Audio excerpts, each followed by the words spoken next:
Hi hello বন্ধুরা, কেমন আছো? আশা করি সবাই ভালোই আছো। আমিও তোমাদের ভালোবাসায় ভালোই আছি। কিন্তু একটাই কথা, মানুষকে তুমি যতই ভালোবাসো না কেন, একদিন ভালোবাসা না দিলে কিন্তু সে স্বার্থর চেয়ে স্বার্থপর হয়ে যাবে, বুঝছো? তুমি 100 দিন উপকার করো, মাত্র একদিন আপনি সেই কথাটা শুনবেন না বা উপকারটা করবেন না, দেখুন আপনাকে কি করবে। তা একদম সেম টু সেম এই প্ল্যাটফর্মটা, আপনি যদি কারো বাড়ি যান অবশ্যই সে আসবে, আর যদি আপনি না যান অবশ্যই কেউ আসবে না। এটাই হচ্ছে স্বার্থর দুনিয়া বস। স্বার্থ ছাড়া কেউ চলে না। স্বার্থ একটা বিশাল একটা জিনিস এই যুগের মধ্যে। স্বার্থ আর স্বার্থ, স্বার্থ ফুরিয়ে গেলে কেউ কাউকে ভালোবাসবে না, আর কেউ কাউকে দেখবে না। সত্যি এই প্ল্যাটফর্মে এসে অনেক কিছুই শিখতে পারছি, অনেক কিছু বুঝতে পারছি।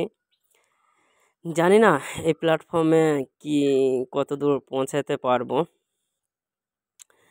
প্লিজ আমার কথায় কেউ রাগ করো না। আমি যে কথাটা বলছি অবশ্যই এটাই বাস্তব চলছে, বাস্তব জীবনের ইতিহাস। বুঝতে পেরেছেন?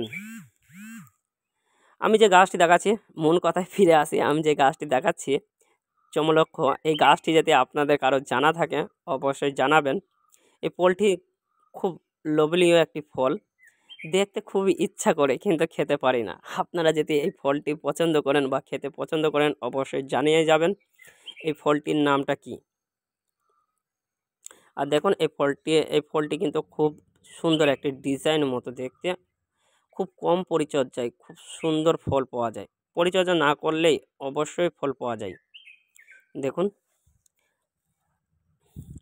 আমি কিন্তু ফলটার নাম বলছি না, অবশ্যই আপনারা কিছু মনে করবেন না। দেখুন গাছটি ঘুরে ঘুরে দেখাচ্ছি, কিন্তু এখানে অনেকটা মশা যন্ত্রণায়, তাও কষ্ট করে ভিডিও বানাচ্ছি। আমি আপনাদেরকে একটা পেরে দেখাচ্ছি। দেখুন কত সুন্দর একটি ডিজাইন মতো, খুব সুন্দর। এই ফলটির নাম যদি আপনাদের কারো জানা থাকে অবশ্যই প্লিজ জানাবেন। আর এই ফলটি অবশ্যই গ্রামীণ অঞ্চলে নাম অবশ্যই জেনে থাকবেন। আর এই ফলটি কারা কারা পছন্দ করেন, খেতে ভালোবাসেন অবশ্যই জানাতে ভুলবেন না।